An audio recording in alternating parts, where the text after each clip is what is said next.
ನೋಡಿ, ಗೃಹಲಕ್ಷ್ಮಿ ಯೋಜನೆಯಲ್ಲಿ ಪ್ರತಿ ತಿಂಗಳು ನಿಮ್ಮ ಬ್ಯಾಂಕ್ ಖಾತೆಗೆ 2,000 ಹಣ ಇಲ್ಲಿಯವರೆಗೂ ಬರ್ತಾ ಇತ್ತು.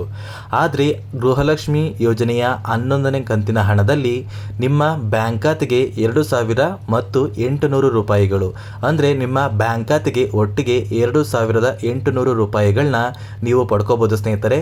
ಸರ್ಕಾರದಿಂದ ಗೃಹಲಕ್ಷ್ಮಿ ಯೋಜನೆಯ ಹಣ ಪಡೆಯುತ್ತಿರುವ ಪ್ರತಿಯೊಂದು ಮಹಿಳೆಯರಿಗೂ ಕೂಡ ಒಂದು ಹೊಸ ಯೋಜನೆನ ಜಾರಿಗೆ ತಂದಿದ್ದಾರೆ. ಈ ಒಂದು ಯೋಜನೆಯಲ್ಲಿ ನೀವು ಪ್ರತಿ ತಿಂಗಳು 800 ರೂಪಾಯಿನ ಪಡ್ಕೋಬಹುದು. ಹಾಗಾದರೆ ಬನ್ನಿ ಸ್ನೇಹಿತರೆ, ಈ ಒಂದು ಹೊಸ ಯೋಜನೆಯ ಬಗ್ಗೆ ನಾವು ಮಾಹಿತಿನ ತಿಳ್ಕೊಳ್ಳೋಣ. ಅದಕ್ಕಿಂತ ಮುಂಚೆ ಸಾಕಷ್ಟು ಜನ ವಿಡಿಯೋನ ನೋಡ್ತಾ ಇದ್ದೀರಾ, ಆದರೆ ಇನ್ನೂ ಕೂಡ ಚಾನಲ್ನ ಸಬ್ಸ್ಕ್ರೈಬ್ ಆಗ್ತಾ ಇಲ್ಲ. ದಯವಿಟ್ಟು ವಿಡಿಯೋ ನೋಡ್ತಾ ಇರುವ ಪ್ರತಿಯೊಬ್ಬರ ಹತ್ರ ಕೂಡ ಒಂದು ಚಿಕ್ಕ ರಿಕ್ವೆಸ್ಟ್ ಇದೆ. ನೀವೇನಾದ್ರೂ ಇನ್ನೂ ಕೂಡ ನನ್ನ ಚಾನಲ್ನ ಸಬ್ಸ್ಕ್ರೈಬ್ ಆಗಿಲ್ಲ ಅಂದರೆ ದಯವಿಟ್ಟು ಪ್ರತಿಯೊಬ್ಬರೂ ಚಾನಲ್ನ ಸಬ್ಸ್ಕ್ರೈಬ್ ಮಾಡ್ಕೊಳ್ಳಿ, ಹಾಗೆ ವಿಡಿಯೋಗೆ ಒಂದು ಲೈಕ್ನ ಕೊಡಿ. ಹೌದು ಸ್ನೇಹಿತರೆ, ಈಗಾಗಲೇ ಗೃಹಲಕ್ಷ್ಮಿ ಯೋಜನೆಯ ಹಣ ಸಾಕಷ್ಟು ಮಹಿಳೆಯರ ಬ್ಯಾಂಕ್ ಖಾತೆಗೆ ಪ್ರತಿ ತಿಂಗಳು 2,000 ಹಣ ನಿಮ್ಮ ಬ್ಯಾಂಕ್ ಖಾತೆಗೆ ಬರ್ತಾ ಇದೆ. ಇದರ ಬೆನ್ನಲ್ಲೇ ಮಹಿಳೆಯರಿಗೆ ಅಂತಾನೆ ಸರ್ಕಾರದಿಂದ ಹೊಸ ಯೋಜನೆಯನ್ನು ಜಾರಿಗೆ ತಂದಿದ್ದಾರೆ.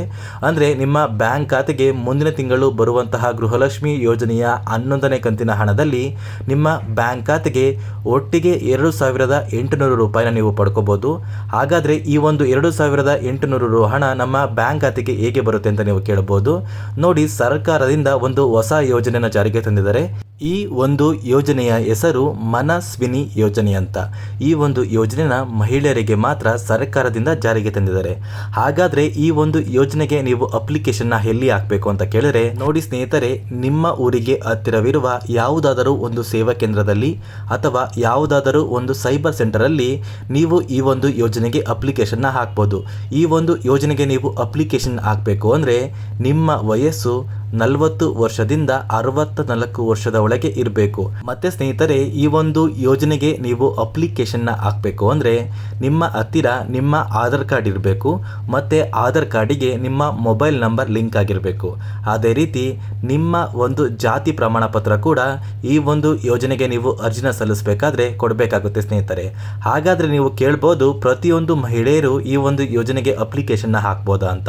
ನೋಡಿ ಸ್ನೇಹಿತರೆ, ಈ ಒಂದು ಯೋಜನೆಗೆ ಅಪ್ಲಿಕೇಶನ್ನ ಹಾಕಬೇಕು ಅಂದರೆ ಕೆಲವೊಂದು ರೂಲ್ಸ್ಗಳು ಇದೆ. ಅಂದರೆ ಎಲ್ಲ ಮಹಿಳೆಯರು ಈ ಒಂದು ಯೋಜನೆಗೆ ಅಪ್ಲಿಕೇಶನ್ ಹಾಕೋದಕ್ಕೆ ಆಗೋದಿಲ್ಲ. ಈ ಒಂದು ಯೋಜನೆಗೆ ಅಪ್ಲಿಕೇಶನ್ ಯಾರೆಲ್ಲ ಹಾಕ್ಬೋದು ಅಂದರೆ ಅವಿವಾಹಿತ ಮತ್ತು ವಿಚ್ಛೇದಿತ ಮಹಿಳೆಯರಿಗೆ ಮಾತ್ರ ಈ ಒಂದು ಯೋಜನೆಗೆ ಅಪ್ಲಿಕೇಶನ್ನ ಹಾಕೋದಕ್ಕೆ ಸರ್ಕಾರ ಅನುಕೂಲ ಮಾಡಿಕೊಟ್ಟಿದೆ.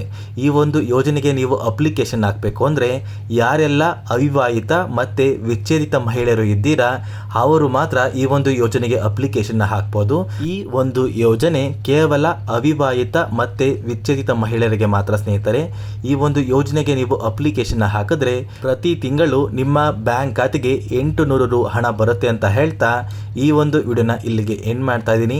ನಾನು ನಿಮಗೆ ಈ ಒಂದು ವಿಡಿಯೋದಲ್ಲಿ ಕೊಟ್ಟಿರುವಂತಹ ಮಾಹಿತಿ ನಿಮಗೇನಾದ್ರೂ ಇಷ್ಟ ಆಗಿದ್ರೆ ದಯವಿಟ್ಟು ಪ್ರತಿಯೊಬ್ಬರೂ ಚಾನಲ್ನ ಸಬ್ಸ್ಕ್ರೈಬ್ ಮಾಡ್ಕೊಳ್ಳಿ.